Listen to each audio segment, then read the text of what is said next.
Hello and welcome to Beadnell. I'm currently inside one of the lime kilns at Beadnell. There's conflicting dates of when they were constructed. The sign outside says 1798, but my research said 1789, so I'm not sure who's correct.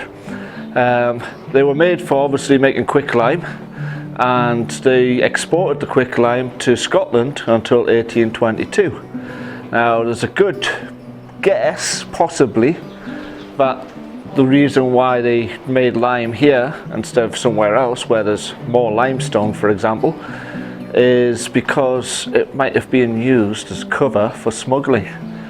In 1762, 2,700 gallons of brandy, 1,000 gallons of wine and 400 gallons of rum and gin was seized that had been illegally landed. So this here is one of the ovens. Got down here is a fireplace here. They were used for curing herring after they stopped being used for lime, and currently used for storing lobster pots and what have you.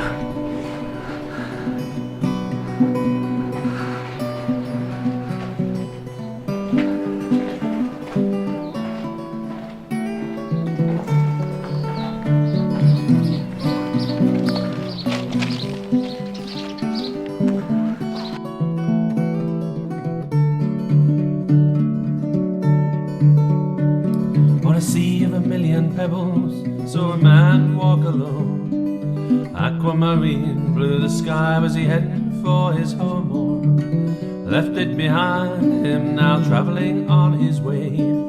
Cares of the morning fade by end of day. You may not catch it on my camera, but you can see Dunstable Castle over there. The surf tries to tell you, hold on before you go. A story to tell, and it comes in on the tide. A tale that's told on every coast and echoes worldwide.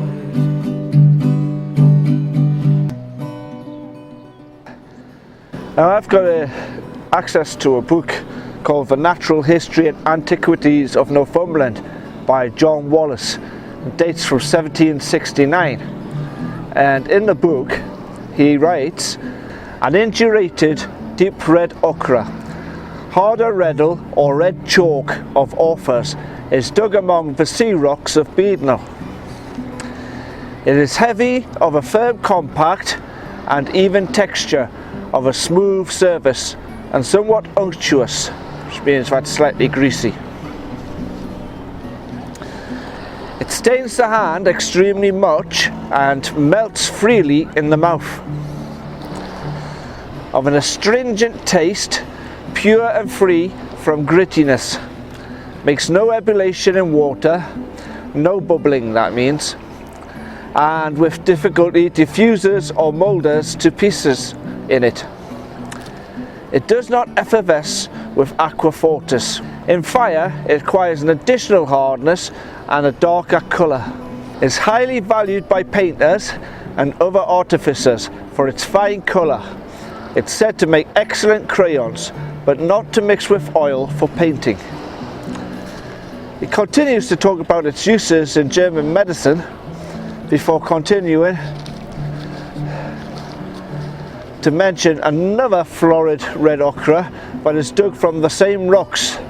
This one has uneven texture of a rough and dusty surface, crumbles easily between the fingers and stains them very much. This one is gritty in the mouth.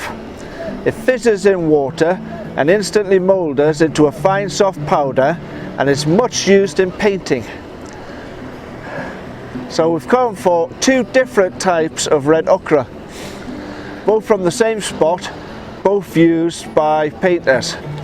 And the reason why we're looking for this is because when the monks made the Lindisfarne Gospels, which isn't too far away from here, they used minium, which is lead oxide. It's like a red lead oxide, and that was used as the main paint in the Lindisfarne Gospels. However, on individual pages there were where different reds were needed, they used red ochres. Furthermore, there was additions added to the Gospels by Aldred at Chester Lee Street, and he also used red ochre to make the additions. So that's the reason why we're in Beadnell today, busy looking for red ochre. And the monks would have known about the red ochre in Beadnell because there used to be a 7th century church here. Stand off the edge, please.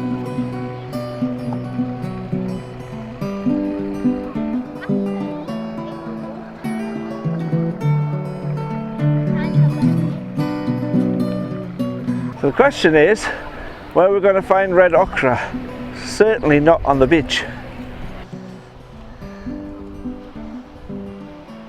Behind me is Ebbs Nook, and it's the site of the chapel of St. Eber, and it was the site of a time team dig. So luckily someone's put the time team dig on YouTube, so I'll put a link below of where you can watch that. But it was a 7th century church, so we know that the monks of Lindisfarne probably knew about the ochre at Beadnell. This here is the site of the old church, and they found a baby's graveyard here as well. Here are the old rocks from the chapel. So definitely inside the chapel here, I think. But this still doesn't answer where the red ochre is. If we look at the Ordnance Survey map, it should give us a clue. So here's Beadnell, and we are here where the chapel remains are, and there's cysts. Now if we follow the path around,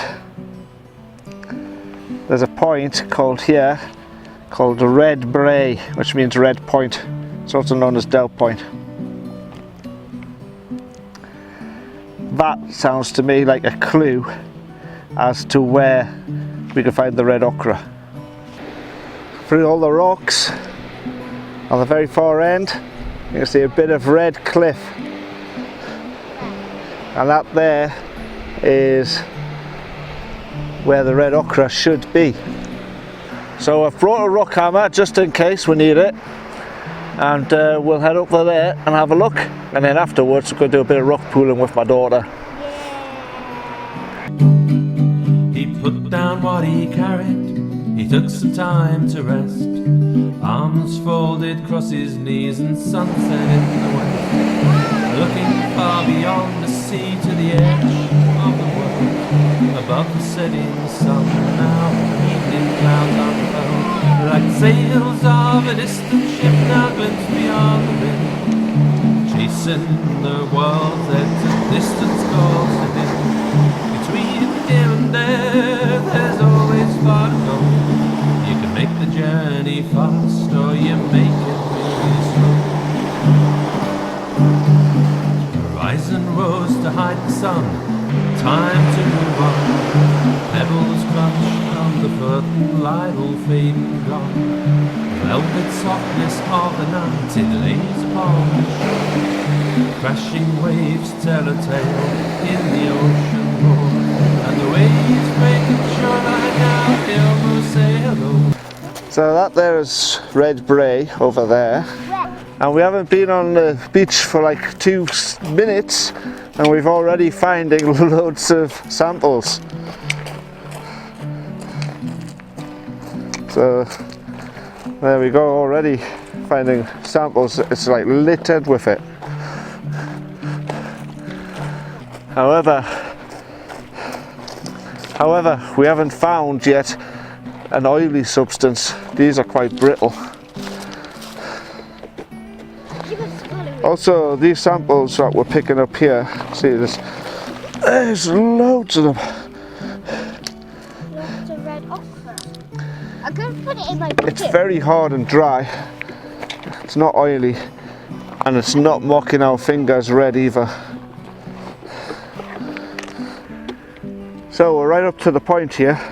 As you can see, the soil's got a reddish tinge, and you can see the hard stones in between. See that one there looks a little bit oily.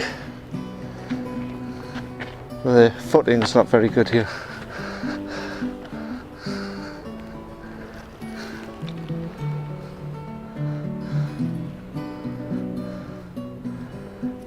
That's not smooth either.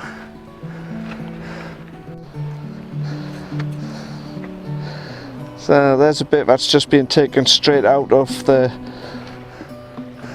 earth. It's very bright today.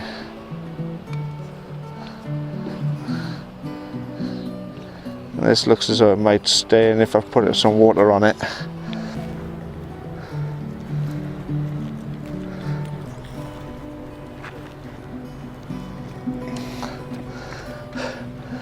So as you can see, there's no shortage of it. There's two different types as well. There's a purpley type, like this, and there's like a more reddy type as well.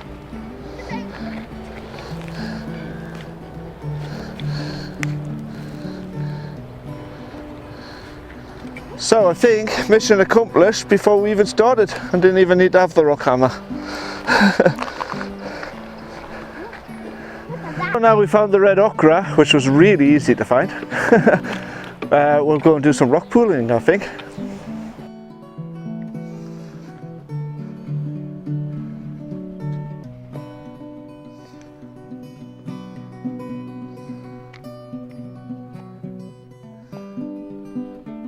Yeah, I didn't think that it was producing any red staining on my hands, but the camera's covered in red dust, so obviously we found the right stuff. Over there. There, quite close to you. Near the seaweed. Is it that? Wow, look at that. Straight away. Oh my gosh. I can look at that. Yeah, I think we might have found the right stuff. There we go. Red ochre. I'm gonna put it over here. It's not as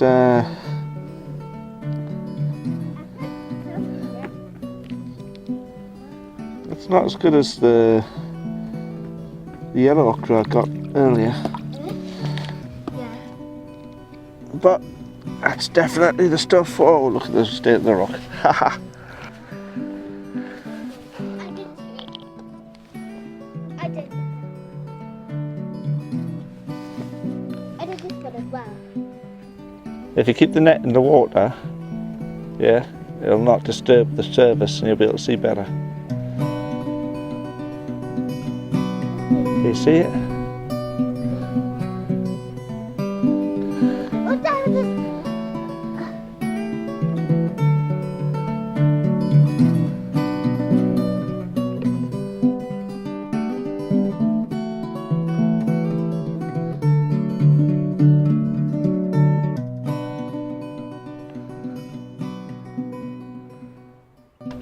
This is what we've managed to find. We've got several hermit crabs there. We've got at least 3 different types of fish and some sort of sea slug. And another hermit crab in the... Some winkles, some shrimps. There's a flatfish down there. Yeah. I was saying... There's like this longy piped fish. I don't know the names, to be honest. And then there's these stripy fish.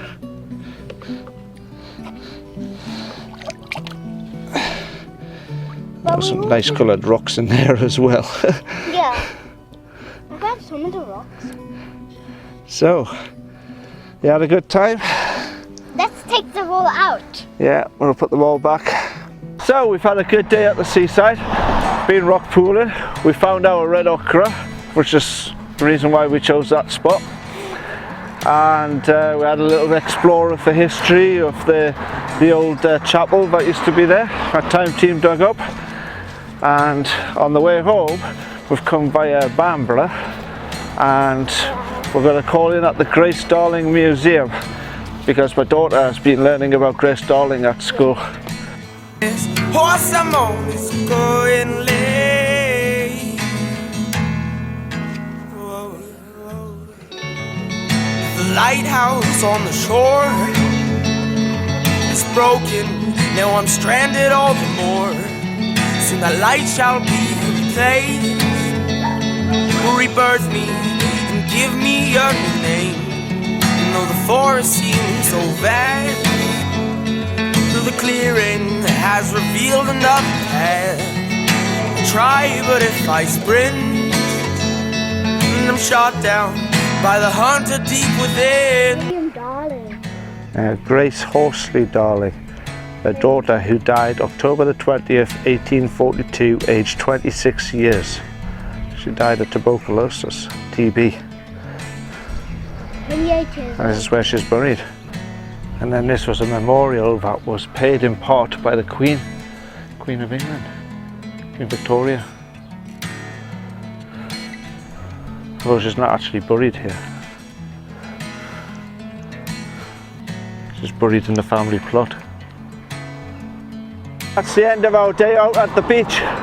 And if you like it, give me a thumbs up and comment below, also like comments. And if you haven't already, please subscribe and share on social media. And I'll catch you on the next one.